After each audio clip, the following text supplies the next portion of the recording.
In 1948, a Dutch physicist made a calculation that should have been meaningless. Two metal plates, no charge, no magnetism. Nothing between them but empty space. And yet, his equations predicted they would move toward each other, pushed by absolutely nothing. 7 decades later, laboratories confirmed it. The force is real. Empty space pushes. But here is what keeps physicists awake at night. When they calculate how much energy should fill the vacuum of space, they get a number so catastrophically large that if it were true, the universe would have ripped itself apart in the first fraction of a second after the Big Bang. Stars would never form. Galaxies would never exist. You would never be born. Yet here you are, breathing, listening, existing in a cosmos that somehow survives despite containing energy in every cubic centimeter of emptiness. The ancient Greeks feared the void so deeply they declared it impossible. Aristotle himself spent decades proving that nature would never permit true nothingness to exist. 23 centuries later, quantum physics whispered back he was right, but not for the reasons he imagined.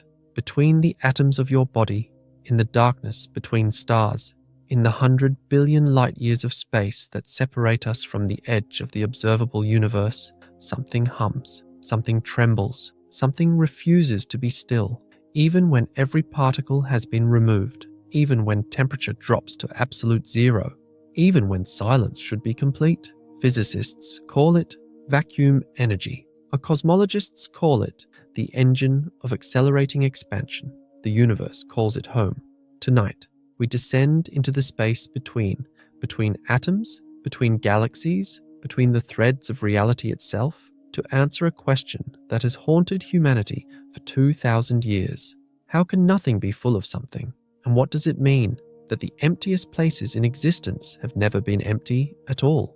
Prepare for a journey through the hidden architecture of nothingness, where the impossible becomes measurable and the void reveals its secrets. We begin.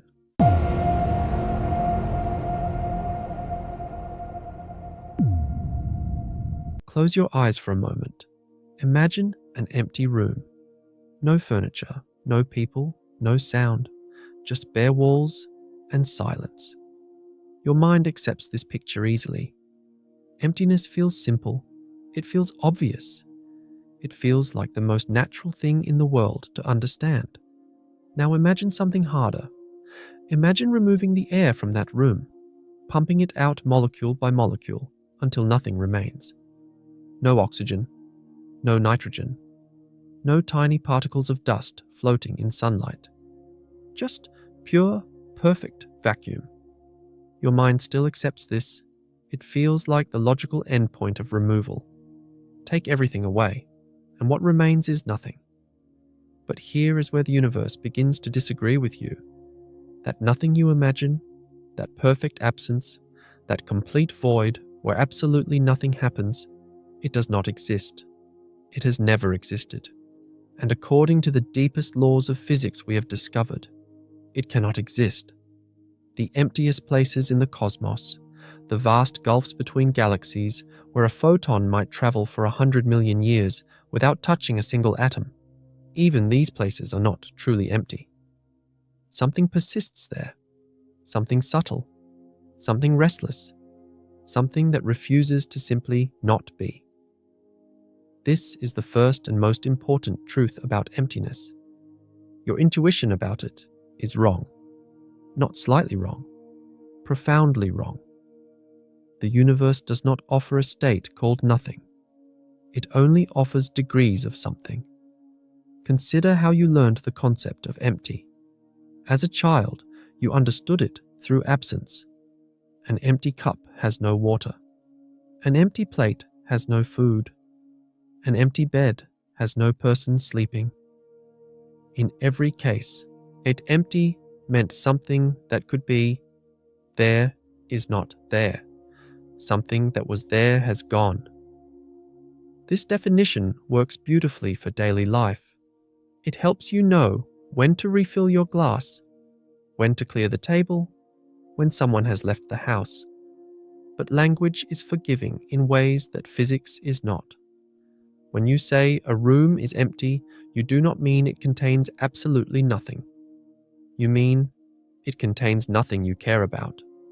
The air remains, light passes through, gravity pulls at every corner, temperature fills the space with invisible vibration. Even silence carries the faint hum of pressure against your eardrums. Everyday emptiness is never total. It is always relative to expectation. Science asks harder questions. When physics investigates whether something is empty, it does not ask whether it looks empty or feels empty to human senses. It asks something more demanding. Empty of what exactly? Empty of matter? Empty of particles? Empty of energy? Empty of fields? Empty of forces? Empty of structure? Each of these is a different claim, and each requires different evidence to support or deny. This precision matters because the universe operates at scales far beyond human perception. Your eyes detect only a narrow slice of the electromagnetic spectrum. Your hands feel only objects above a certain size. Your ears register only pressure waves within a limited range. Beyond these boundaries lies most of reality. And in that hidden territory, emptiness behaves in ways that contradict common sense entirely. Here is a fact that sounds almost like poetry, but is rigorously established science. There is no place in the observable universe that is completely empty. Even if you could somehow remove every particle of matter from a region of space, something would remain. Not a substance exactly, not a thing you could touch or weigh, but something measurable, something with consequences, something that affects how particles behave when they enter that region later.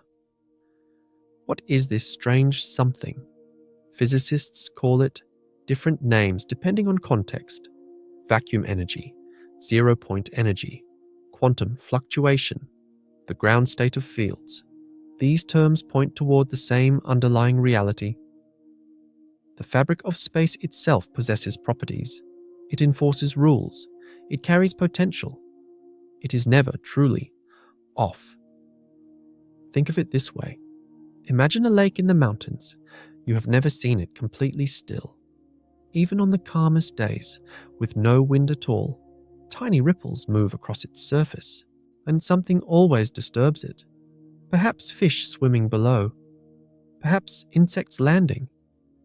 Perhaps the distant tremor of trucks on a highway miles away. You might wonder what the lake would look like if every disturbance stopped. Perfect flatness, perfect stillness, a mirror reflecting nothing but sky. But quantum physics tells us that for the vacuum of space, this perfect stillness is forbidden. The lake cannot go completely flat, even in principle. Even if every external influence were removed, the water itself would still tremble at scales too small to see. Not because something disturbs it, but because stillness at that level violates the fundamental rules of reality. This is not a metaphor. This is how the universe actually works.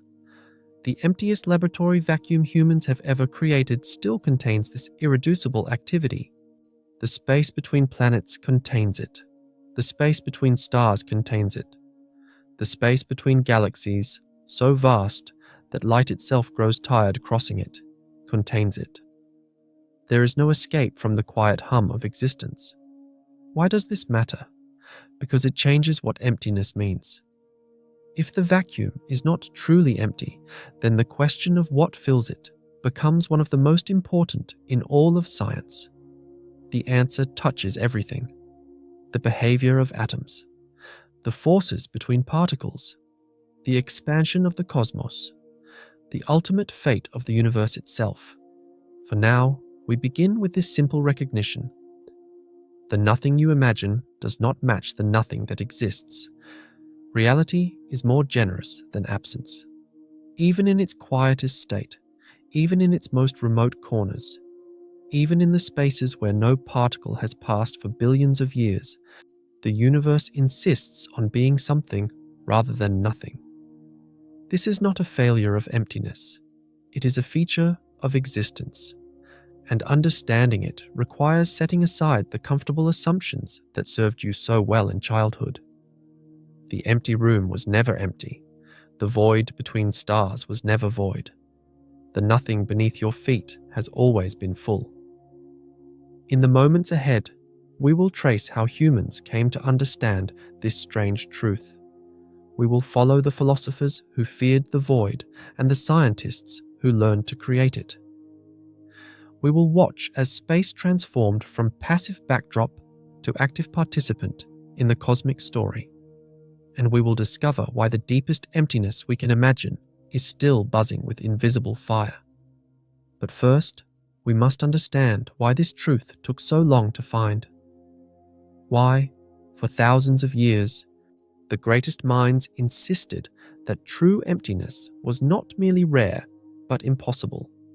Why the void itself was something to fear.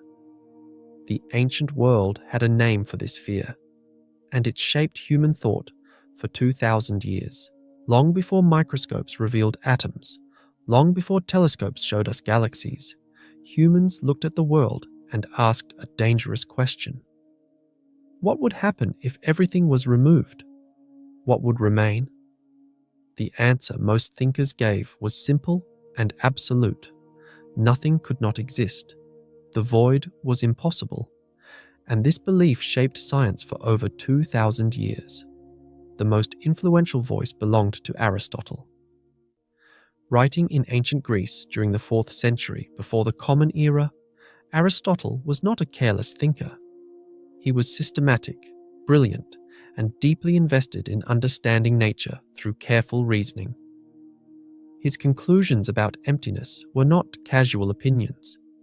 They emerged from a complete system of thought about motion, matter, and causation. Aristotle believed that motion required a medium, i.e. objects moved through something, not through nothing. When you throw a stone, it travels through air. When a fish swims, it moves through water. Every motion Aristotle observed involved a substance being pushed aside. Remove that substance, and motion itself became meaningless. How could something move through nothing? There would be no resistance, no friction, no limit to speed. In a true vacuum, Aristotle reasoned, an object would accelerate infinitely. This was not merely strange, it was logically absurd. This argument carried enormous weight. If accepting the void led to logical contradiction, then the void simply could not exist. Nature, in Aristotle's view, did nothing without reason. Infinite speeds had no place in a rational universe. Therefore, vacuum had no place either. From this reasoning emerged a principle that echoed through centuries. Nature abhors a vacuum. The Latin phrase was horror vacui. While Aristotle himself did not use these exact words, the sentiment traced directly to his arguments. Wherever emptiness threatened to appear, something must rush in to fill it. The universe was self-healing against nothingness. Gaps were not allowed. Consider how powerful this idea was. It did not merely describe what happened. It explained why it happened. Water rises in a pump because nature refuses to let vacuum form below it. Air rushes into an opened container because emptiness cannot persist.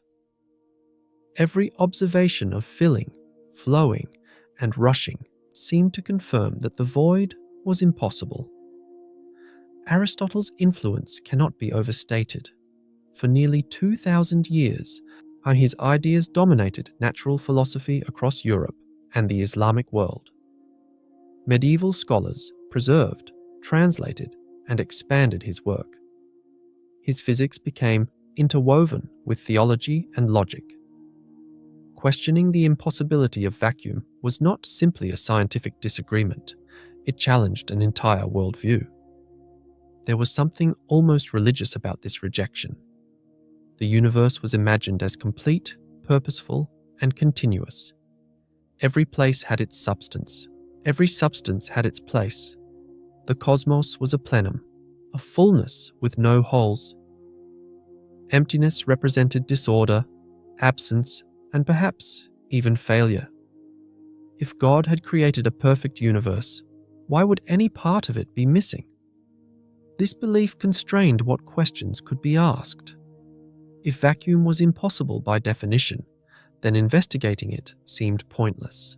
But why experiment on something that could not exist? Why build devices to test the impossible? The question itself was treated as a category error. Cleverer men than you have already proven this cannot be, the tradition whispered. Move on to productive questions. But here is where the story becomes interesting. Aristotle was not entirely wrong. His logic was sound given his assumptions. Motion through a medium does encounter resistance. Removing that medium does change how objects behave. The problem was not his reasoning. The problem was that his assumptions were incomplete. He was working with limited tools in a world that had not yet learned to create vacuum or measure its properties. There was also a practical barrier.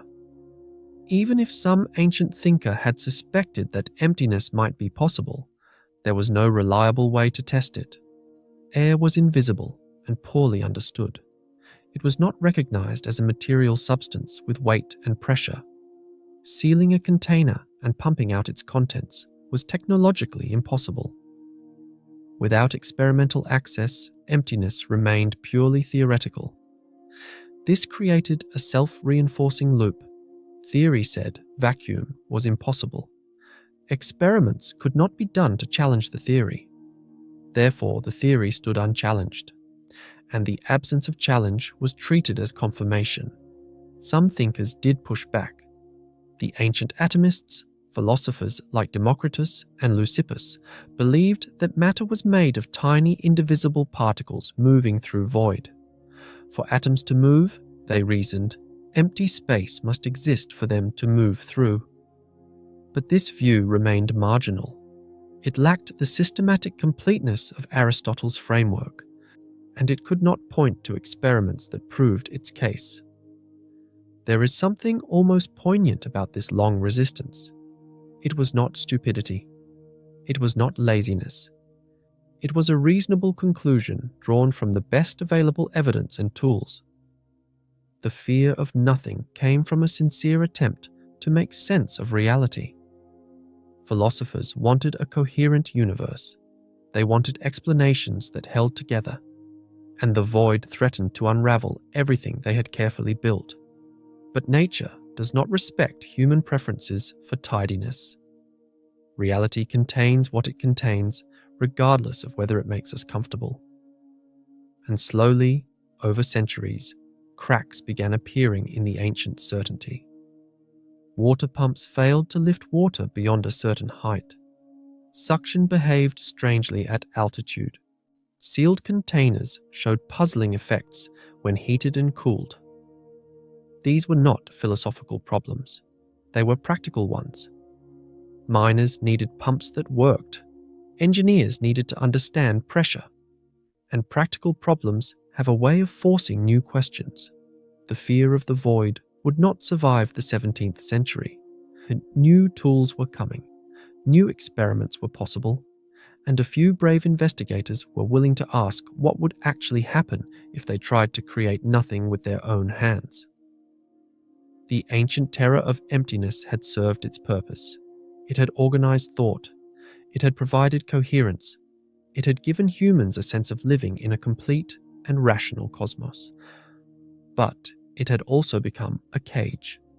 And the key to that cage was about to be forged in glass tubes filled with mercury.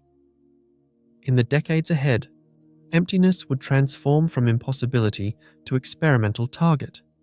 The void would be manufactured, and everything humanity believed about nothing would begin to change. For 2,000 years, the void was forbidden. Philosophers declared it impossible. Logic seemed to prove it could not exist. And then, in a quiet laboratory in Italy, a student of Galileo created it with his own hands. His name was Evangelista Torricelli. The year was 1643, and his experiment was beautifully simple. Torricelli took a glass tube about 1 meter long, sealed at one end. He filled it completely with mercury, that strange liquid metal, heavy and silver and dense. Then he placed his thumb over the open end, inverted the tube, and lowered it into a basin also filled with mercury. When he removed his thumb, something remarkable happened. The mercury did not stay at the top of the tube. It fell, but it did not fall completely. It dropped to a height of about 76 centimeters and stopped there. A column of mercury stood suspended in the tube, held up by nothing visible. And above it, at the sealed end of the tube, a space appeared. A gap. A region containing no mercury, no air, no visible substance at all. Torricelli had created emptiness, or had he? The space above the mercury looked empty. Nothing rushed in to fill it. Light passed through it. But was it truly void? Torricelli believed so. He called it a vacuum. And he proposed something even more radical to explain why the mercury stopped falling where it did. The mercury, he argued, was not being pulled up by suction. It was being pushed up by the weight of the air outside. The atmosphere, that vast ocean of invisible gas surrounding the Earth, had weight. It pressed down on the mercury in the basin. That pressure pushed mercury up into the tube. The mercury rose until its own weight balanced the weight of the atmosphere pushing against it. This was a revolutionary idea. Air had weight, the atmosphere exerted pressure, and the space above the mercury was empty because nothing was pushing into it from above. Consider what this meant. For centuries, philosophers had explained suction as nature's horror of the void. Water rose in pumps because emptiness could not be allowed to form. But Torricelli offered a completely different explanation. There was no mysterious force preventing vacuum. There was only pressure, weight, and mechanical balance. This also explained a puzzle that had troubled engineers for decades. Water pumps used in mines could lift water only to a certain height, about 10 meters. No matter how powerful the pump, the water refused to rise higher. If suction was infinitely powerful, why this strange limit? Torricelli's answer was elegant. Water stopped rising when its weight equaled the weight of the atmosphere pushing it up. Mercury, being about 13 times denser than water, balanced at a much shorter column, around 76 centimeters. The limit was not mysterious, it was mechanical, but a hypothesis requires testing. If air pressure truly caused this effect, then pressure should change with altitude. At higher elevations, there would be less atmosphere above, therefore less weight pressing down, therefore a shorter column of mercury. This prediction was tested by Blaise Pascal, a French mathematician and philosopher. Pascal could not easily climb mountains himself, so he arranged for his brother-in-law to carry a mercury tube up the Puy de Dôme, a mountain in central France. The experiment took place in 1648. The results were exactly as predicted. At the mountain's summit, the mercury column was noticeably shorter than at the base. Less air above meant less pressure. Less pressure meant less force pushing the mercury upward. The difference was small but unmistakable. This was not philosophy anymore. This was measurement. This was nature answering a question directly through careful observation. Together, Torricelli and Pascal had accomplished something unprecedented. They had separated the concept of air from the concept of space. Air was no longer an invisible nothing filling all places. It was a substance with weight, pressure, and physical presence. It could be measured. It could be removed.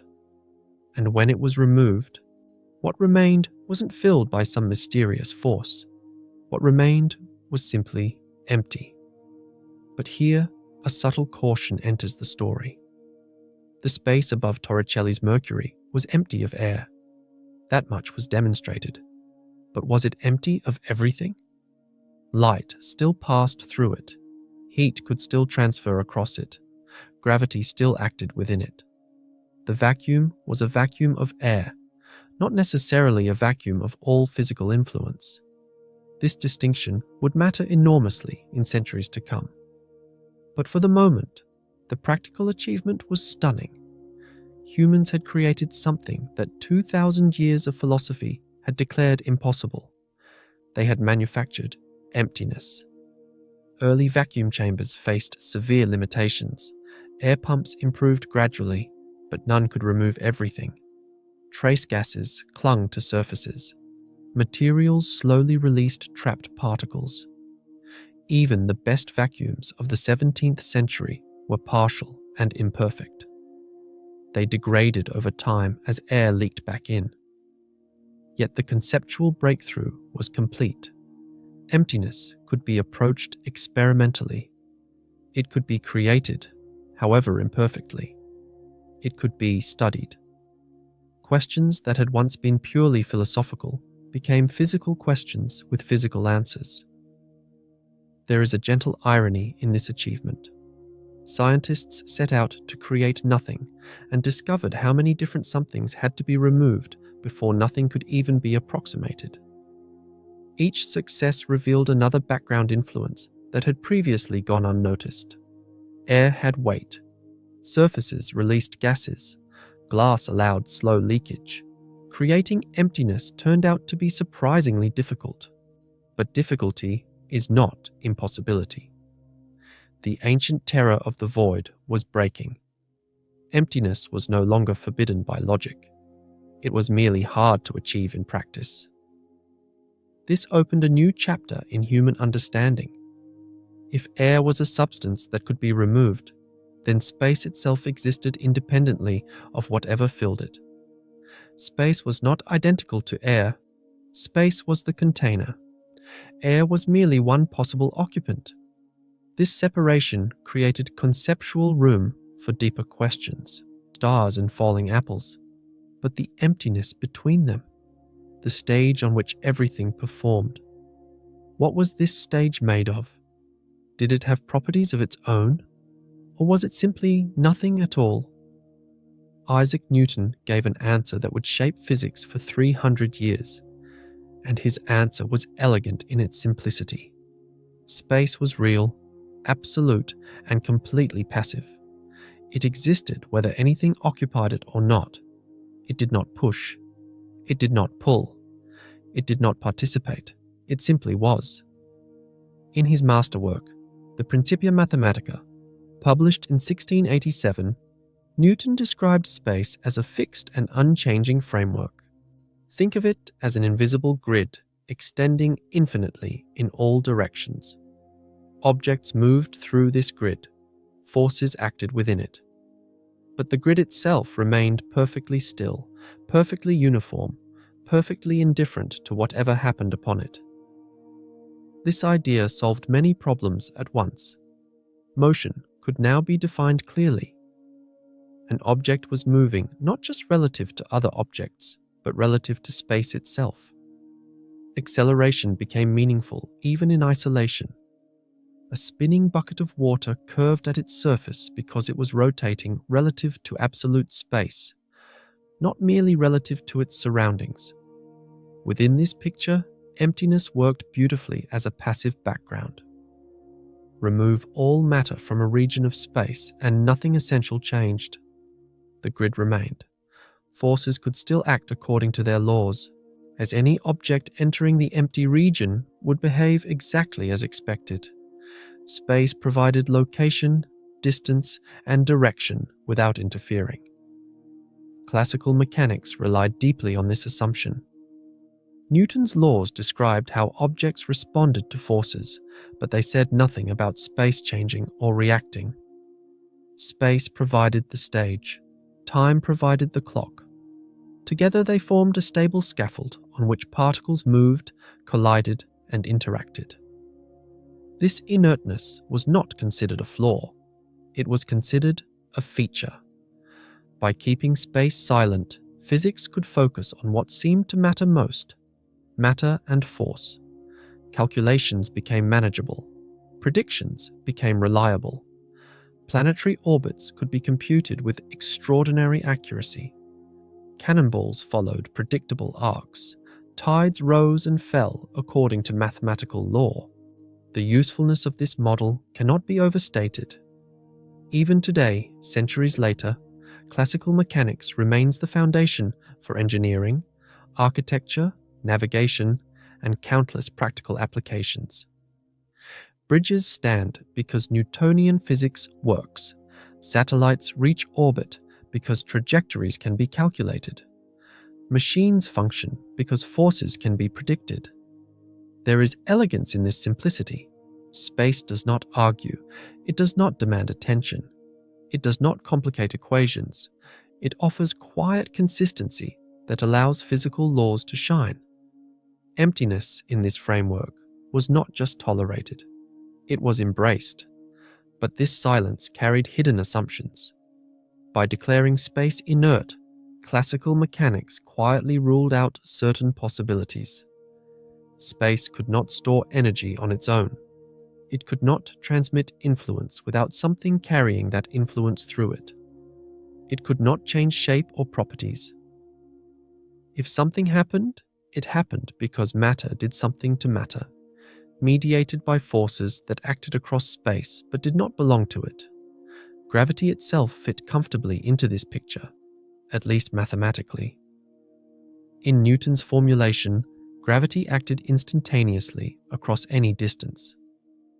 The sun pulled the Earth through millions of kilometers of empty space, and that pull arrived without delay.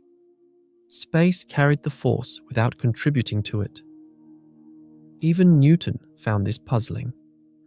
How could one object influence another across vast emptiness without touching it? What mechanism allowed gravity to leap across the void? Newton famously declined to speculate. He calculated what happened without claiming to explain how it happened. The mathematics worked, and for many purposes, that was enough. At human scales, this picture matched experience perfectly. Empty space behaved exactly as Newton described. A spacecraft drifting between planets encountered almost no resistance. A ball thrown through a room followed smooth curves. The vacuum inside a sealed chamber allowed experiments to proceed without interference. Space appeared to do absolutely nothing. This apparent inactivity reinforced the idea that emptiness was truly off. But physics advances by paying attention to quiet details. And over time, questions began to accumulate. If space was truly passive, how did light travel through it? Light was not a material object. It had no mass, yet it moved at a fixed speed through regions containing no matter at all.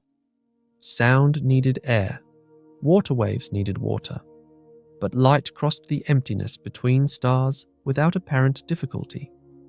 If waves required a medium to carry them, what carried light? There were also subtle inconsistencies regarding motion. If all movement was measured relative to absolute space, why could that absolute space never be detected directly? Why could it not be pushed against, disturbed, or measured?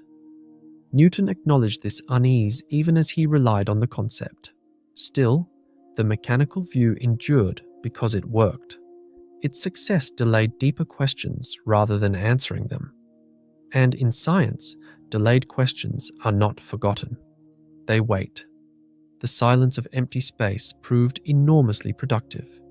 It allowed centuries of practical achievement. It enabled technologies that transformed human civilization. But it was always an approximation, a useful one, a powerful one, but not the final word.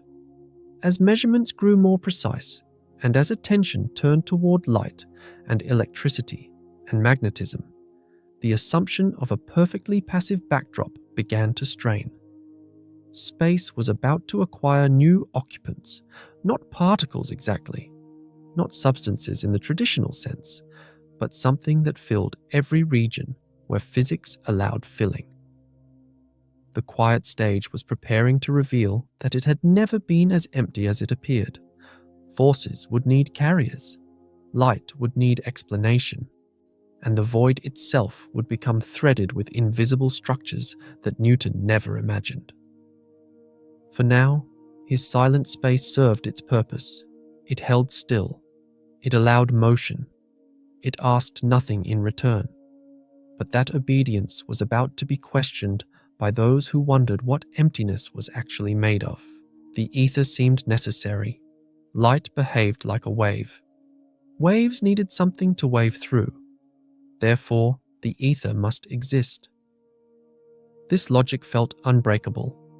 Physicists of the 19th century accepted it as confidently as they accepted gravity or electricity. The only task remaining was to detect this invisible substance and measure its properties. But the ether had a problem. It was too perfect. It had to be incredibly rigid to carry light waves at such enormous speed.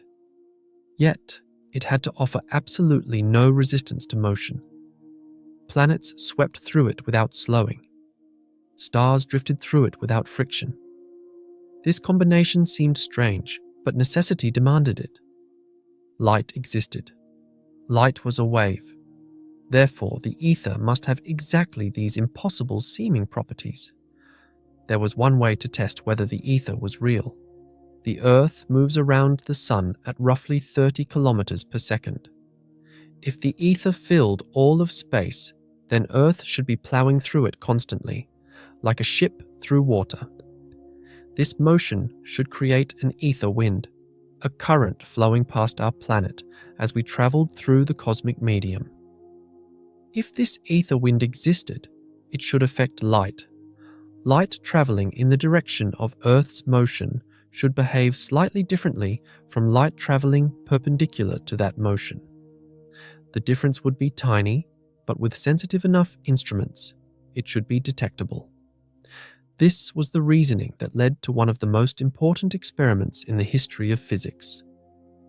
In 1887, Albert Michelson and Edward Morley set out to detect the ether wind using an instrument called an interferometer. Their device was elegant in design.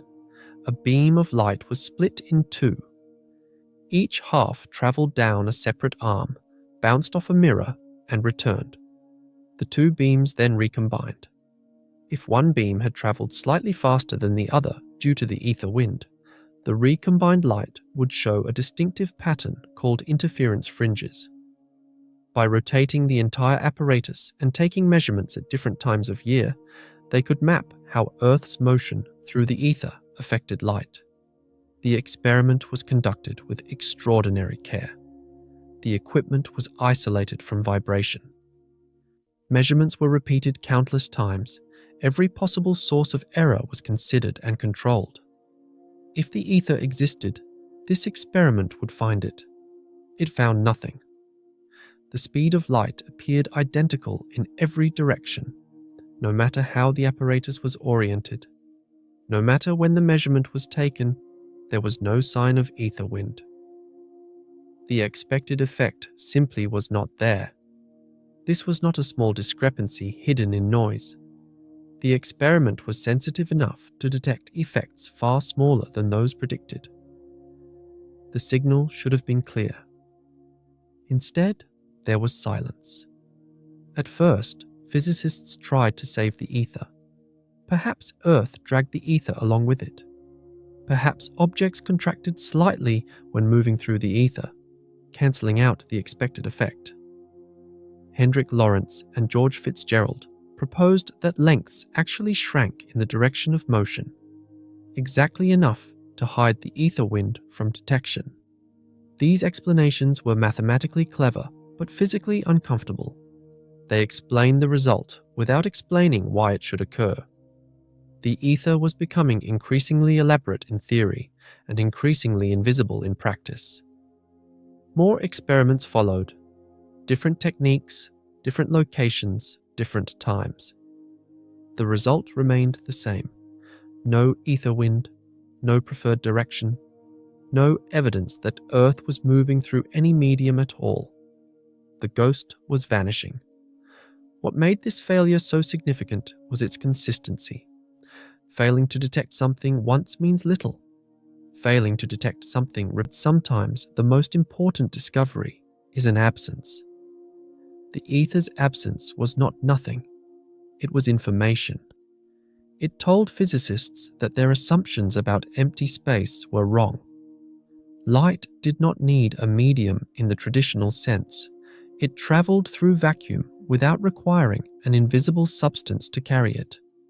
Whatever space contained, it was not a hidden ocean through which waves rippled. The old intuition about waves requiring media did not apply to electromagnetic radiation. This raised immediate questions. If light needed no ether, why did it travel at such a precise and constant speed? If there was no medium, what determined that speed? And if space was not filled with ether, what was it filled with? The Michelson-Morley experiment did not answer these questions. It cleared the ground for new answers to grow. By removing a false explanation, it made room for correct ones. There is also a lesson here about how science progresses. The ether was not a foolish idea. It was a reasonable hypothesis based on solid reasoning about waves. It failed not because physicists were stupid, but because nature behaves differently than expected. Science advances by proposing ideas, testing them honestly, and accepting the results even when they are surprising. The death of the ether was quiet rather than dramatic. No single moment killed it. Instead, a steady accumulation of null results made it increasingly untenable. Physicists slowly stopped invoking it. Textbooks gradually removed it. The ghost faded from scientific discussion. But something had to replace it. If light was not waving through ether, what was it doing? If space was not filled with an invisible medium, what properties did it actually possess? The absence of the ether did not return physics to Newton's perfectly passive backdrop. It opened the door to something stranger. Space itself was about to acquire properties that neither Newton nor the ether theorists had imagined. It would no longer be a simple container or a subtle medium. It would become something that participated in physics, that imposed rules, that shaped how light and matter behaved. The ghost had vanished, but in its place, a new understanding was preparing to emerge. One that would link space and time in ways that defied common sense. One that would make emptiness not simpler, but far more interesting. The stage was set for the greatest revision of space and time in human history. Newton's silent stage had served physics well, but silence can hide secrets. And in the 19th century, a self-taught bookbinder from London began to see something that others had missed. His name was Michael Faraday, and what he saw would forever change our understanding of empty space. Faraday was not trained in mathematics like most scientists of his era. He thought in pictures rather than equations. When he studied electricity and magnetism, he did not imagine invisible forces leaping across empty gaps. Instead, he imagined space itself filled with invisible threads. Lines of force, he called them. Structures that spread outward from magnets and charged objects, curving and bending through the air like invisible rivers. To Faraday, these lines were not merely helpful drawings. They were real features of space. When iron filings arranged themselves in patterns around a magnet, they were tracing paths that actually existed. The emptiness between the magnet and the filings was not empty at all. It was structured. It was occupied. It was doing something. This was a radical departure from Newtonian thinking. Newton imagined forces acting instantaneously across empty distance. Faraday imagined forces traveling along pathways that filled that distance. Space was no longer a passive container. It was threaded with invisible influence. Consider what happens when you hold two magnets near each other. You feel a push or pull before they touch. That force travels through the air between them. In Newton's picture, the force simply appears, jumping across the gap. In Faraday's picture, the force moves along lines that already exist in the space between.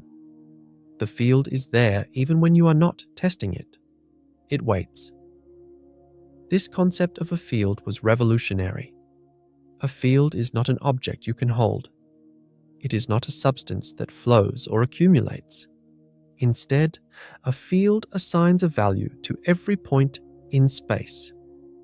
It describes what would happen if something were placed there. A magnetic field tells you how a compass needle would turn at any location. An electric field tells you how a charged particle would accelerate. Even when no particle is present, the field still exists. Faraday lacked the mathematical training to prove his ideas rigorously, but another scientist did. James Clerk Maxwell took Faraday's visual intuition and translated it into precise equations. Working in the 1860s, Maxwell unified electricity and magnetism into a single framework, now known as classical electromagnetism. His equations revealed something extraordinary. Changing electric fields create magnetic fields. Changing magnetic fields create electric fields. Together, these fields could sustain each other, oscillating back and forth, traveling through space as waves. Maxwell calculated the speed of these waves. The number he found matched the measured speed of light almost exactly. Light was not a mysterious substance. Light was not particles bouncing through emptiness. Light was a wave of oscillating electric and magnetic fields, rippling through space at 300,000 kilometers per second. This discovery was profound. It meant that even completely empty space, devoid of any particle, could carry something real, while electromagnetic waves traveled through vacuum without difficulty. They did not need air. They did not need water. They needed only the fields that filled all of space. Crucially, these fields did not require particles to exist. An electromagnetic field could occupy a region of space even if no charged particle was present there. The field was not created fresh each time something passed through. It already existed as a condition of space itself, shaped by sources and boundaries elsewhere. This changes how we must think about emptiness. A region of space can be empty of matter and still contain fields. Those fields can store energy, transmit influence, and affect anything that enters later. Empty space, in this sense, is already structured before anything arrives. Field energy is not abstract or theoretical. It can be measured and used. An electric field between two charged plates stores energy that can be released. A magnetic field carries energy that can exert pressure. Even in regions far from any source, residual fields can persist and act. There is a gentle clarity to this idea. Fields that occupied the intervening region.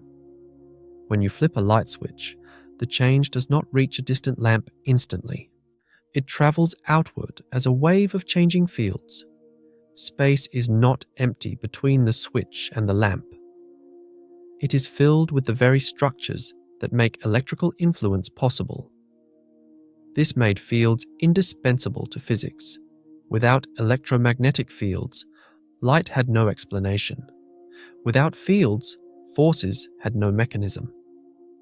The invisible lines that Faraday first imagined had become as real and necessary as the objects they connected.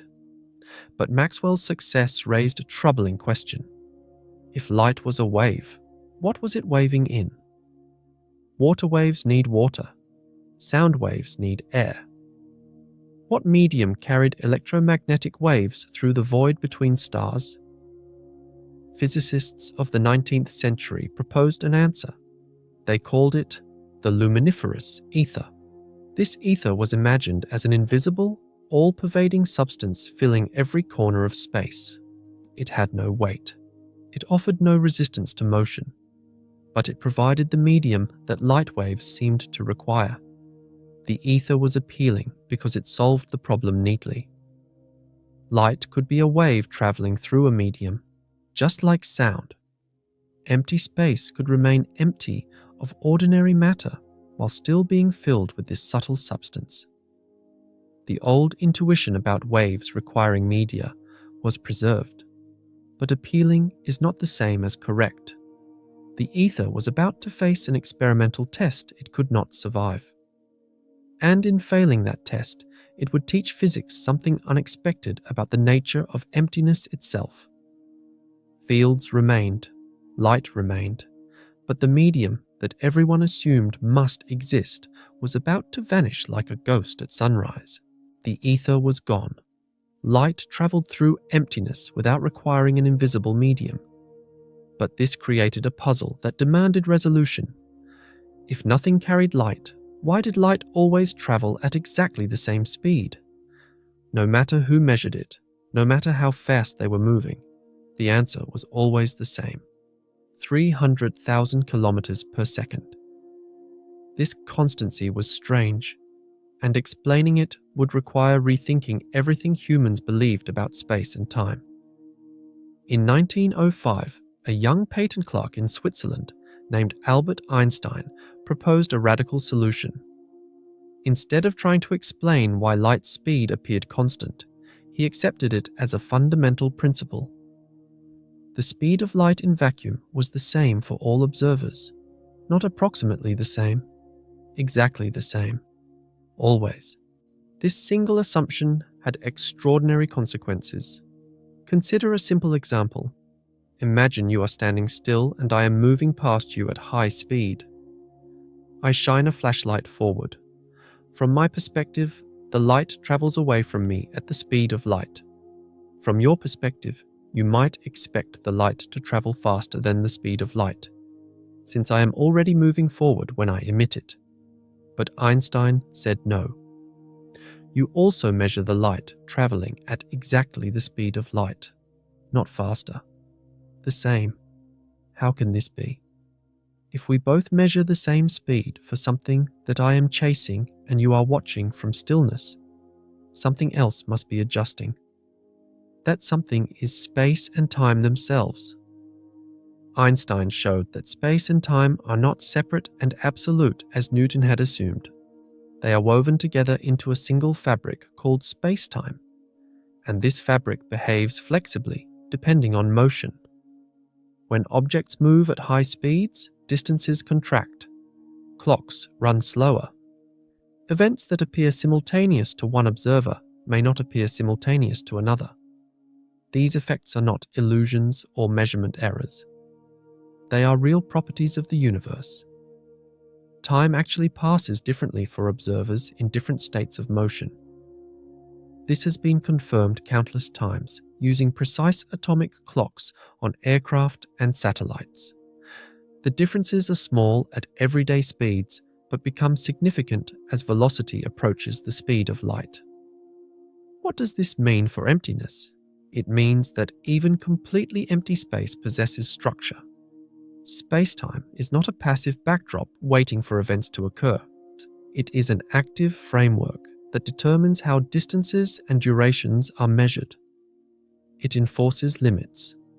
The speed of light acts as a cosmic speed limit, not because something prevents faster travel, but because spacetime itself is structured in a way that makes exceeding this speed meaningless. Empty space, stripped of all particles, still enforces this rule. It still defines what simultaneous means. It still constrains causality, determining which events can influence which others. A region containing no matter whatsoever still possesses space-time structure.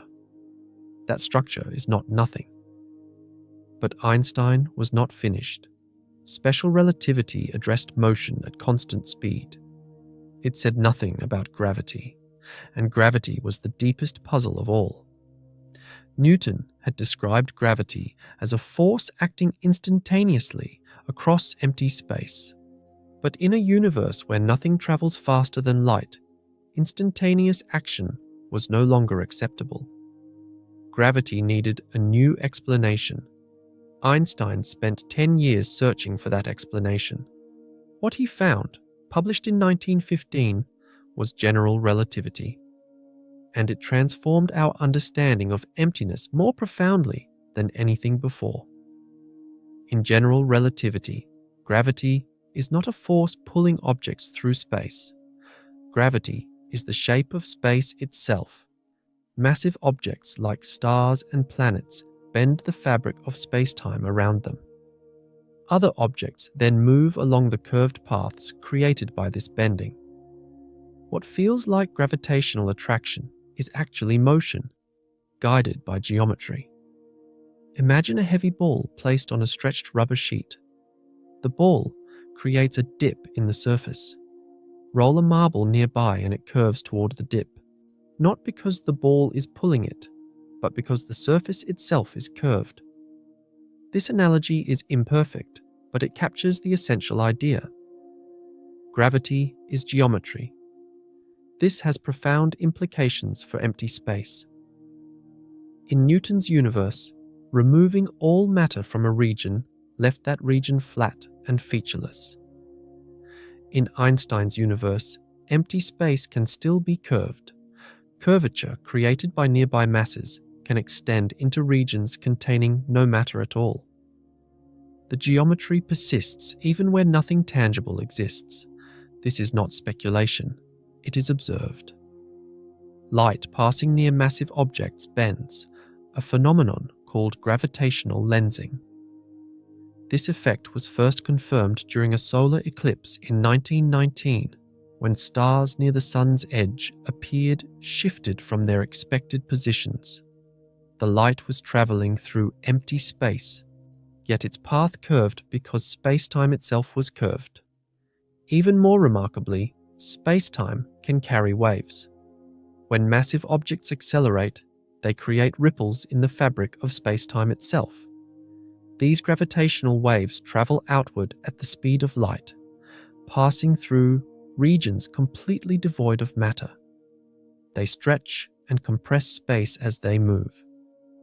In 2015, the LIGO Observatory detected gravitational waves for the first time, confirming a century-old prediction. What was detected was not matter. It was not radiation, in the ordinary sense. It was a change in space-time geometry itself. Empty space was oscillating. This reveals something essential. Emptiness in general relativity is not defined by flatness. It is defined by the absence of matter and curve.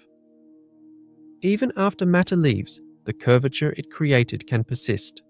Time itself becomes uneven in curved space-time. Clocks placed at different positions in a gravitational field tick at different rates. This gravitational time dilation has been measured repeatedly and must be accounted for in technologies like GPS satellites. Empty space near a massive object is not the same. What began as Newton's silent stage has become something far more active. Space participates, it bends, it waves, it enforces speed limits, it shapes the paths of everything moving through it. And all of this happens even when that space contains no matter at all. The emptiness we once imagined as pure nothing has revealed itself as pure structure. Not a void, but a framework. Not absence, but geometry waiting to be curved. Space-time had revealed itself as something structured, something that bends and ripples and enforces cosmic speed limits. But even this was not the end of the story. Another revolution was brewing, one that would challenge an even more basic assumption. The assumption that things could be perfectly still. In the early 20th century, physicists began exploring the world of atoms and subatomic particles. What they found there defied intuition completely. At very small scales, nature behaved in ways that contradicted everything common sense suggested. Objects did not have precise positions and speeds at the same time. outcomes could only be predicted as probabilities. And most strangely of all, perfect rest was forbidden. The person who articulated this most clearly was Werner Heisenberg. In 1927, Heisenberg formulated what became known as the uncertainty principle. This principle does not describe a limitation of measuring instruments. It does not mean that our tools are too crude to see what is really happening. It describes a limitation built into nature itself. At its heart, the uncertainty principle states that certain pairs of physical properties cannot both be known with perfect precision at the same time. The most famous pair is position and momentum. The more precisely you know where a particle is, the less precisely you can know how fast it is moving. And the reverse is equally true. The more precisely you know its speed, the less precisely you can know its location. This is not because measurement disturbs the particle in some clumsy way. It is because particles do not possess exact values for these properties simultaneously. The uncertainty is not added by observation. It exists before any observation takes place. Consider what this means for the concept of rest. Rest implies a particle sitting at a perfectly defined position with precisely zero motion. But quantum mechanics forbids this combination. If a particle were perfectly localized at one point, its momentum would become wildly uncertain. If its momentum were precisely zero, its position would spread out across space. There is no way around this. Perfect stillness is not an option the universe allows. This applies to everything. Electrons in atoms cannot sit motionless in fixed orbits. They exist in clouds of probability, always retaining some residual motion. Even at absolute zero temperature, the coldest condition possible, particles do not freeze into perfect stillness. They continue to jiggle with what physicists call zero-point motion. The universe, it seems, refuses to hold still. This residual motion is not large. It does not produce obvious vibrations or visible shaking. But it is real and has measurable consequences. Atoms do not collapse because their electrons retain motion even in their lowest energy states. Molecules do not freeze into rigid crystals at absolute zero. There is always a baseline level of activity that cannot be removed. Here is where this connects to emptiness. The uncertainty principle does not apply only to particles. It applies to fields. And fields, as we discovered earlier, exist everywhere. They fill every region of space where physics allows them to exist. Even in the absence of particles, the fields remain, and those fields cannot be perfectly still either. Imagine trying to create perfect emptiness. You remove all matter from a region. You pump out every atom, every molecule, every photon. You cool the region to absolute zero to eliminate thermal vibrations. Have you achieved perfect stillness? Have you created true nothingness? Quantum mechanics says no. The fields that permeate space cannot be reduced to zero activity. Their lowest possible state, called the ground state, still contains fluctuations. These fluctuations are constrained and tiny. They do not produce chaos or instability, but they are unavoidable. The vacuum itself is restless. This is not speculation or philosophical musing. It is required by the mathematics of quantum field theory. When physicists calculate the properties of empty space using quantum rules, they find that the vacuum cannot be a state of zero energy. There is always a minimum, a floor beneath which the system cannot descend. The implications are profound. True nothingness, the perfect absence of everything, does not exist. Even the emptiest region of the cosmos, the vast darkness between galaxy clusters where not a single particle might pass for billions of years, contains this irreducible activity. The fields are there. The fluctuations persist something always remains. There is a strange comfort in this. The universe is not a place where existence hangs by a thread over an abyss of nothingness. There is no switch that turns reality completely off. The minimum is built in. The floor is guaranteed. Existence, at its deepest level, has a bottom that cannot be broken through. But this restlessness also creates challenges for understanding. If the vacuum is never truly still, what exactly is it doing? What are these fluctuations? What do they look like? Do they have consequences that can be observed? Popular descriptions sometimes speak of particles popping in and out of existence, appearing from nothing and vanishing again before they can be detected. This language is common but must be treated carefully. What actually fluctuates are fields, not particles in the ordinary sense. The particle picture is a useful shorthand for describing certain interactions, but it should not be taken too literally. What matters is the principle. Perfect emptiness is forbidden. The quantum rules that govern reality do not permit a state where all activity stops, as motion persists, however subtle. Energy persists, however small. The vacuum hums with a whisper that never quite falls silent. This whisper is not chaos. It does not produce random explosions or unpredictable events at everyday scales. The fluctuations are tightly bounded by quantum laws. They average out over larger distances and longer times. Your coffee table does not vibrate visibly because trillions of particles average their quantum jitters into apparent stillness. But beneath that apparent stillness, the restlessness continues. And under certain conditions, it can be coaxed into revealing itself. Not by watching particles appear, which cannot be done directly, but by measuring the consequences of their constant, almost presence. The vacuum's activity leaves marks on the physical world. Subtle marks, indirect marks, but real ones. The universe that once seemed capable of perfect silence has revealed a deeper truth. Silence at the quantum level is forbidden. Stillness is an illusion of scale, and the emptiest spaces we can imagine are busy with activity we cannot directly see.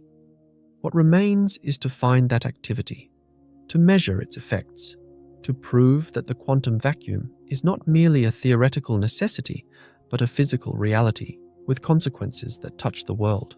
The uncertainty principle had revealed that perfect stillness was forbidden. Even the emptiest space could not be truly calm. But what exactly was happening in that restless vacuum?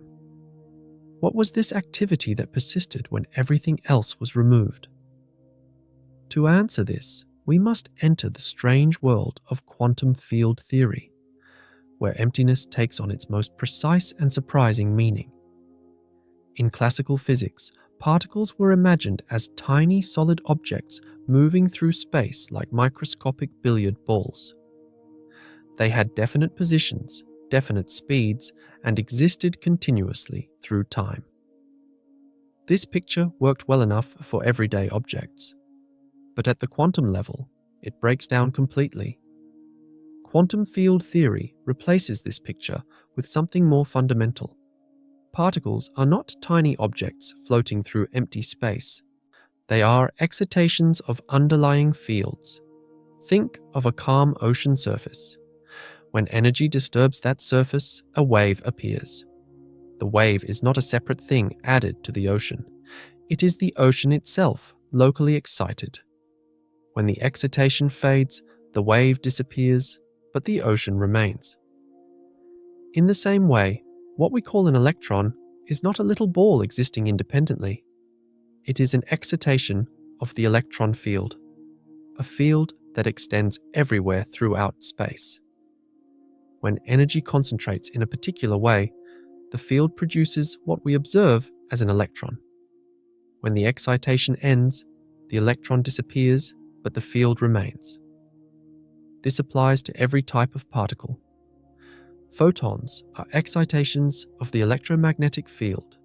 Quarks are excitations of quark fields. Yet every particle in the universe is really a localized ripple in a field that fills all of space. The fields come first. Particles are what fields do when energy is added in the right way. Now, consider what happens when no energy is added. When no particles are present, the fields still exist. They cannot simply turn off. And because of the uncertainty principle, they cannot be perfectly still. They fluctuate gently around their minimum energy state. This minimum state is called the ground state or vacuum state. It is not zero energy. It is the lowest energy allowed by quantum mechanics. The vacuum, in quantum field theory, is not the absence of everything. It is the absence of particles, which means the absence of excitations. But the fields themselves remain, quietly trembling with unavoidable activity. This trembling is called vacuum fluctuation. It sounds dramatic when described in words, but it is actually extremely subtle. The fluctuations are tiny, brief, and tightly constrained. They do not pile up into visible effects at ordinary scales. They do not produce free energy or spontaneous creation of lasting matter. They are strictly regulated by conservation laws. Some popular descriptions speak of virtual particles appearing and disappearing in empty space, pairs of particles and antiparticles popping into existence from nothing, existing for an unmeasurably brief moment, then annihilating each other. This language is useful for certain calculations, but it should not be taken too literally. What actually happens is that fields fluctuate. The mathematics used to describe these fluctuations sometimes involves particle-like terms, which is why the language of virtual particles arose. But these are not particles in the normal sense. They cannot be directly observed or captured. They do not violate energy conservation because they exist only as intermediate steps in calculations, never as independent entities. The vacuum, then, is not a swarm of invisible particles constantly appearing and vanishing. It is more like a calm sea with an inherent tremor, a surface that can never become perfectly flat, a stillness that always contains the potential for motion. But why should we believe any of this? Quantum field theory is mathematically elegant, but science demands more than elegance. It demands contact with observation. If the vacuum truly fluctuates, there should be consequences, effects that can be measured, evidence that can be tested. And there is. The fluctuations of the quantum vacuum do leave marks on the physical world. One example involves the energy levels of atoms. Electrons in atoms occupy specific energy states. When physicists calculate these energies using quantum electrodynamics, a version of quantum field theory for electromagnetic interactions, they must include the effects of vacuum fluctuations. The electron interacts not only with the nucleus, but also with the fluctuating electron. The observed shift matched the theoretical prediction beautifully. The vacuum was participating in atomic physics. Another consequence involves forces between particles. At very short distances, the strength of electromagnetic force changes slightly due to vacuum effects. These corrections are small but measurable. They have been confirmed in experiments with extraordinary precision. There is also something called the anomalous magnetic moment of the electron. The electron behaves like a tiny magnet, and quantum field theory predicts that its magnetic strength should differ slightly from the classical expectation. This difference arises partly from vacuum fluctuations. Measurements of the electron's magnetic moment are among the most precise in all of physics, and they agree with theory to more than 10 decimal places. These successes are remarkable. They show that vacuum fluctuations are not merely theoretical speculation. They produce real effects that match real measurements. The quantum vacuum is not invisible in every sense. Its influence can be detected by those who know how to look, but even these effects are indirect. They involve particles interacting with the vacuum as they move through it. A more direct demonstration would involve the vacuum itself, isolated from matter, producing an observable effect purely from its own properties. Such a demonstration exists. It involves no particles at all, only boundaries. Two surfaces placed close together in empty space, nothing between them but vacuum. And yet something happens. A force appears. The emptiness pushes. This force has a name. It is called the Casimir effect, and it provides some of the clearest evidence that the quantum vacuum is not merely a theoretical construct, but a physical reality with measurable consequences. The hum beneath reality is not imagined. It is recorded in laboratory data. And in the gap between two metal plates, that hum becomes something even more remarkable. It becomes a push. For all the theoretical elegance of quantum field theory, physics ultimately demands proof. Not elegant equations alone, not beautiful mathematics, but measurement, observation, something happening in the real world that confirms or denies what theory predicts. And in the late 1940s, a Dutch physicist named Hendrik Casimir provided exactly that. Casimir was not searching for philosophical truths about emptiness. He was working on practical problems involving electromagnetic forces between molecules. But his calculations led him somewhere unexpected. They led him to a prediction about what empty space itself should do when confined between boundaries. The setup Casimir imagined was remarkably simple. Take two flat metal plates, place them parallel to each other, very close together, separated by only a tiny gap. Yet remove the air between them so that the space is as empty as possible. According to classical physics, nothing should happen. The plates are uncharged. They are not magnetized. No particles flow between them. There is no reason for any force to exist. But Casimir calculated something different. According to quantum field theory, the electromagnetic field exists everywhere, including in that narrow gap. Even in its ground state, the field fluctuates. But here is the crucial detail. The fluctuations are not random in an unlimited way. They are constrained by the boundaries. Think of a guitar string. When you pluck it, the string vibrates. But the vibrations are limited by where the string is attached. Only certain wavelengths fit between the fixed ends. Other wavelengths are forbidden because they would require the string to move where it is held still. The gap between Casimir's plates works similarly. Only certain modes of the electromagnetic field can exist inside the gap. Wavelengths that do not fit between the plates are excluded. Outside the plates, the field has more freedom. More wavelengths are allowed. More modes can exist. This creates an imbalance. The vacuum energy density inside the gap is slightly lower than the vacuum energy density outside. And this difference produces a force. The plates are pushed together, not by any substance between them, but by the difference in vacuum fluctuations on either side. This is the Casimir effect, a force arising purely from the quantum properties of empty space. The force is extremely small.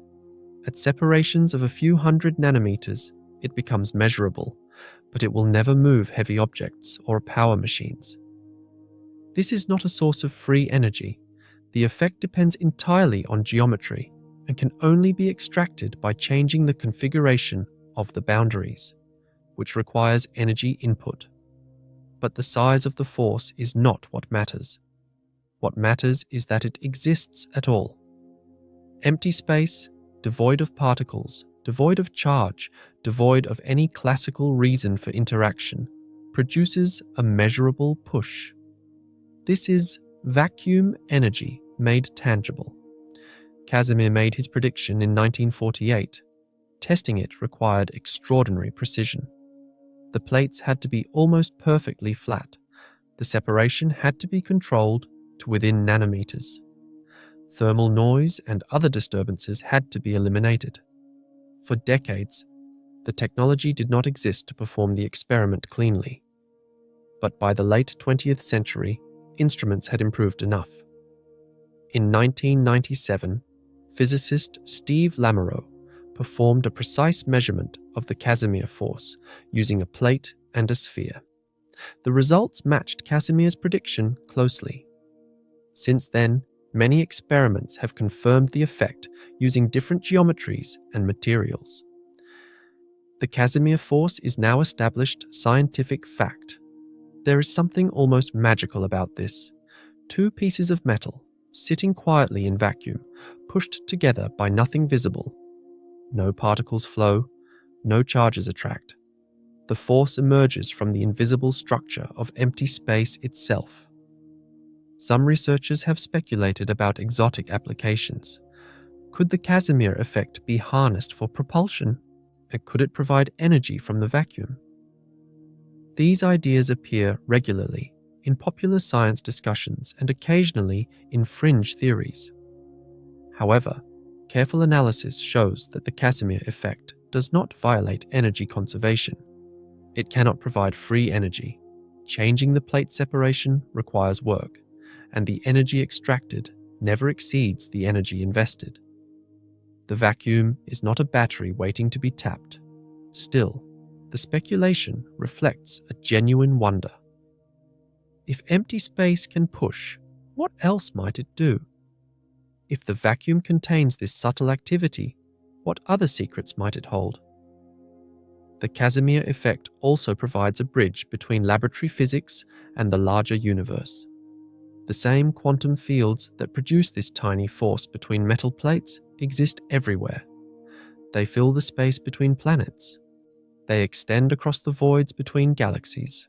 The rules governing vacuum fluctuations do not stop at the laboratory door. This raises natural questions. If vacuum energy exists everywhere, does it have effects at cosmic scales? Does the restless quantum hum beneath reality influence the behavior of the entire universe? For a long time, physicists assumed the answer was probably yes, but the effects would be too small to matter. Vacuum energy was a curiosity, something to calculate in particle physics, not something that would shape cosmology. That assumption turned out to be wrong. In the late 20th century, astronomers set out to measure how the universe was expanding. They expected to find that expansion was slowing down. Gravity, after all, pulls everything together. The mutual attraction of all the matter in the cosmos should be gradually reducing the rate of expansion. But the measurements showed the opposite. The universe was not slowing down. It was speeding up. Something was pushing space apart, counteracting gravity on the largest scales. Something that behaved as though it were a property of empty space itself. This discovery stunned the scientific world. It earned the Nobel Prize, and it introduced a new mystery into physics, a mystery that connects directly to everything we have explored about the nature of emptiness. The energy of the vacuum, that subtle hum we detected between metal plates, may be driving the expansion of the entire cosmos. Empty space, once thought to be nothing at all, may be the dominant force shaping the future of everything that exists. The Casimir effect proved that nothing pushes. The accelerating universe suggests that nothing might be pushing everything apart. For most of the 20th century, cosmologists shared a quiet expectation. The universe was expanding. Yes, Hubble had shown that galaxies were moving apart, but gravity should be slowing that expansion down. Matter attracts matter. Over billions of years, the mutual pull of everything in existence should act like a cosmic brake, gradually reducing the rate at which space stretched. The question was not whether the expansion was slowing. The question was by how much. Would the universe eventually stop expanding and collapse back on itself? Would it coast forever at a decreasing rate? Or would it settle into some perfect balance? These were the options. Acceleration was not among them. Then came the supernovae. In the late 1990s, two independent research teams set out to measure cosmic expansion with unprecedented precision. They were called the Supernova Cosmology Project and the High-Z Supernova Search Team. Their method was clever and relied on a particular type of stellar explosion called a Type 1, a supernova. When certain white dwarf stars accumulate too much mass, they explode in a remarkably consistent way. The brightness of these explosions follows a predictable pattern. This makes them useful as cosmic distance markers. By comparing how bright a supernova appears with how bright it should be, astronomers can calculate how far away it is. The teams observed supernovae in distant galaxies, some so far away that their light had been traveling for billions of years. They measured both distance and redshift, the stretching of light that indicates how much the universe has expanded since the light was emitted. By combining these measurements, they could reconstruct the expansion history of the cosmos. The expectation was clear. Distant supernovae should appear slightly brighter than they would in a steadily expanding universe. This would indicate that expansion was faster in the past and has since slowed down, meaning light had less distance to travel than a simple calculation would suggest. The results were the opposite. The supernovae appeared dimmer than expected, more distant than they should have been. The only explanation was that the expansion of the universe had not been slowing down. It had been speeding up. This was shocking. Acceleration meant something was pushing space apart, counteracting the attractive pull of gravity. Not just balancing it, but overwhelming it on cosmic scales, as something was causing empty space to expand faster and faster with each passing eon. Physicists named this something dark energy. The name is deliberately humble. It does not claim to explain what the phenomenon is. It simply labels what is observed. Dark because it cannot be seen directly. Energy because it has gravitational effects. Beyond that, mystery. What makes dark energy especially relevant to our journey is where it seems to reside. Unlike matter, which clumps into galaxies and clusters, dark energy appears uniformly distributed throughout space. It does not concentrate anywhere. It exists everywhere equally. It behaves as a property of space itself. Even more strangely, as the universe expands, the density of dark energy does not decrease. Matter becomes more dilute as space stretches. Radiation thins out. But dark energy maintains constant density. More space means more dark energy. It does not fade. It does not weaken. It persists. This persistence suggests a deep connection to vacuum energy. Remember the quantum fluctuations we explored? The irreducible activity of fields in their ground state. That activity represents energy associated with empty space. If the vacuum has energy, and if that energy has gravitational effects, then it should influence the expansion of the universe. The simplest theoretical explanation for dark energy is exactly this. It is the cosmological constant, a term Einstein himself introduced into his equations of general relativity. In this interpretation, empty space has an intrinsic energy density that causes it to expand. The more space there is, the more this energy pushes, and the faster expansion accelerates. This interpretation is elegant. It connects quantum field theory to cosmology. It suggests that the same vacuum energy responsible for the Casimir effect between tiny metal plates also drives the expansion of the entire cosmos. But elegance is not proof. And here we encounter one of the deepest problems in modern physics. When physicists calculate the expected vacuum energy using quantum field theory, they get a number. When astronomers measure the actual energy density driving cosmic acceleration, they get a different number. These numbers do not match. They disagree by an almost unbelievable amount. The theoretical prediction is vastly larger than what is observed by a factor so enormous that it defies easy description. This is called the cosmological constant problem, and it remains unsolved. If vacuum energy were as large as simple calculations suggest, the universe would have torn itself apart moments after it began. Space would expand so violently that no galaxies, no stars, no planets, no life could ever form. Yet here we are. The universe exists, structures have formed. Something is very wrong with our understanding. Several possibilities exist. Perhaps unknown mechanisms cancel most of the vacuum energy, leaving only a tiny residue. Perhaps only certain types of vacuum energy contribute to gravity. Perhaps our theories are missing something fundamental about how quantum fields and spacetime interact. No one knows the answer yet.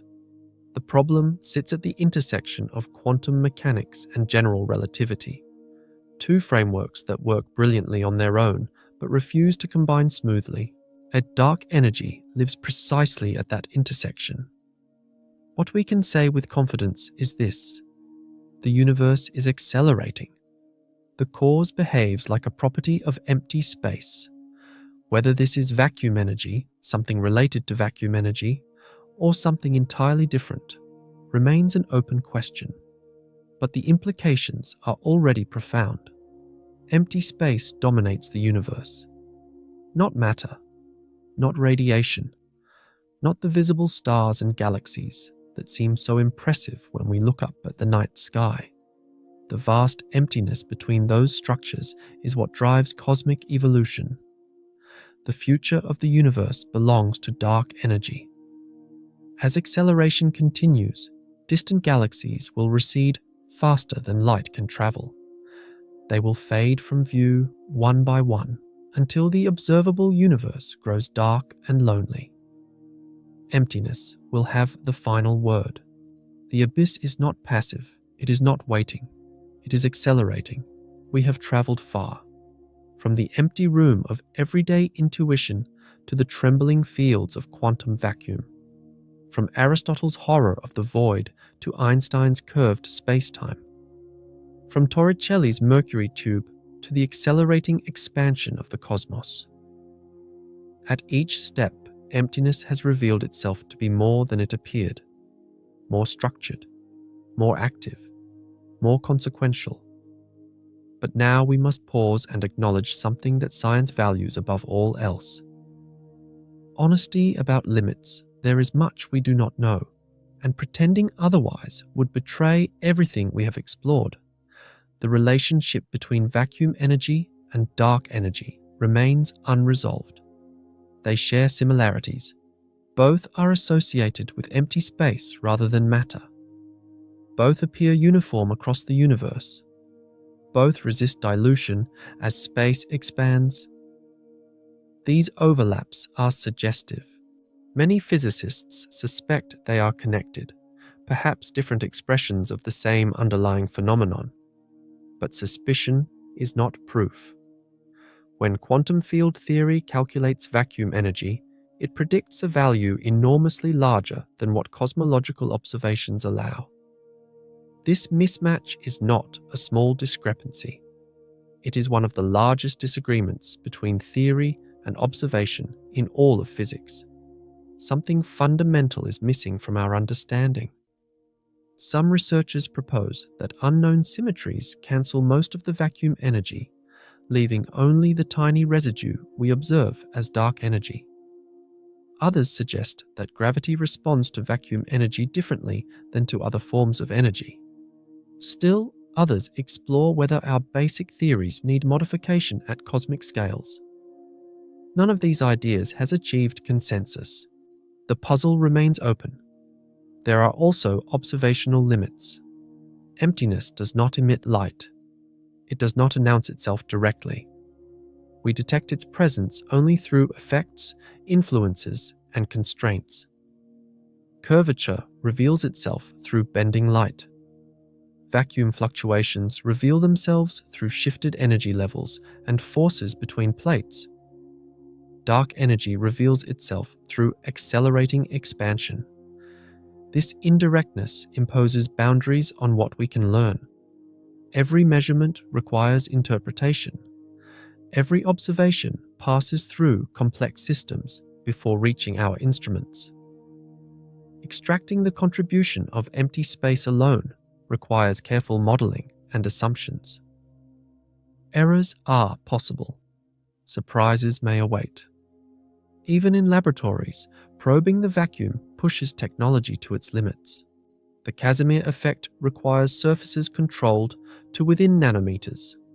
Background noise must be eliminated. Temperature fluctuations must be suppressed. These experiments confirm that vacuum energy is real, but they cannot reveal its full complexity. Theoretical limits also exist. Quantum field theory works magnificently at accessible energy scales. General relativity describes spacetime beautifully at cosmic distances. But when these frameworks are pushed toward their intersection, tensions appear. At extremely small scales, near what physicists call the Planck length, current theories lose predictive power. This scale is roughly 35 orders of magnitude smaller than everyday objects. At such distances, quantum fluctuations of spacetime itself may become significant. But no complete theory describes what happens there. We have hints. We have speculations. We do not have confirmed answers. Without experimental access to such scales, theory alone cannot be verified. And without verification, even the most elegant mathematics remains provisional. The observable universe is also finite. Light has traveled only so far since the beginning of cosmic expansion. Regions beyond that horizon cannot be observed. Whatever emptiness does beyond the edge of our vision remains unknown. We assume the laws of physics are the same everywhere, but we cannot confirm this directly. Some questions resist clean and honest inquiry. Science distinguishes carefully between what is measured, what is inferred, and what is hypothesized. Confusing these categories creates false confidence. Maintaining clarity preserves integrity. There is also something humbling about standing at the boundary of knowledge. Humans have asked about emptiness for thousands of years. We have made extraordinary progress. We have overturned ancient assumptions. We have discovered structure where none was expected. But we have not reached the end. Perhaps we never will. Perhaps nature always holds deeper layers. Perhaps every answer opens new questions. This is not discouraging. It is the nature of exploration. The horizon retreats as we advance, but the advancing is what matters. What we can say with confidence is substantial. Empty space has structure. It carries geometry that bends under mass and ripples with gravitational waves. It hosts fields that fill every region physics allows. It fluctuates with quantum activity that cannot be removed. It produces measurable forces between uncharged surfaces. It drives the accelerating expansion of the cosmos.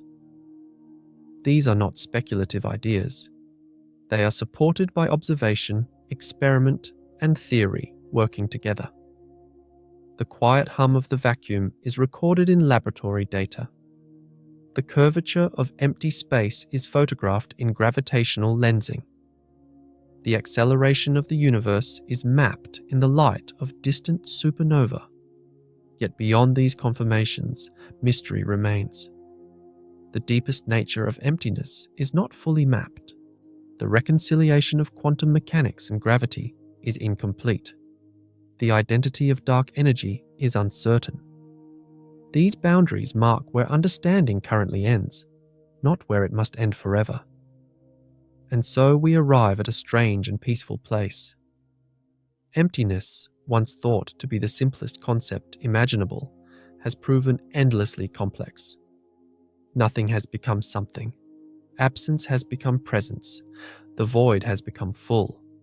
Not full of objects, not full of substance in the ordinary sense, but full of structure, potential, and activity. The universe does not offer true nothingness. It offers only degrees of something. The minimum is guaranteed. The floor is built in. Existence at its deepest level rests on a foundation that cannot be removed. Tonight, as you rest, remember this. You are never truly surrounded by nothing. The space around you, the air you breathe, the darkness behind your closed eyes, all of it trembles with invisible structure. Fields extend through your body. Vacuum energy fills every gap between atoms. Space-time curves gently under your weight. You are woven into the fabric of a universe that refuses to be empty. And in that refusal, in that quiet insistence on being rather than not being, there is something almost like comfort. The void is not cold. It is not hostile. It is simply more than it appears. Let that thought settle softly as the night grows still. The cosmos holds you. Emptiness carries you. And nothing, it turns out, has never truly been nothing at all. Breathe slowly now. Let the vastness of what we have explored settle gently into stillness. The quantum hum beneath reality continues, but you need not follow it further tonight. The fields remain. The vacuum persists. The universe expands in its patient, accelerating way. But here, in this moment, you can rest. The structure of space holds you as it holds everything. The energy of emptiness flows through the room around you, quiet and constant. There is nothing to fear in the void. There never was. Close your eyes, feel the weight of your body against whatever surface supports you. That weight is gravity, space-time itself curving gently beneath you. You are part of this fabric. You have always been. Let the mystery of emptiness become a lullaby. Not every question needs an answer tonight. Some can wait. Some can simply be held, like a sleeping thought, until morning comes. The universe is strange and beautiful and full of things we do not yet understand. That is not a problem. That is a gift. It means there will always be more to discover, more to wonder at, more to explore. But not now. Now is for rest. Now is for letting the mind grow quiet as it can, knowing that true silence is impossible, and that is perfectly fine. You are held. You are safe. You are never truly alone in empty space. Sweet dreams.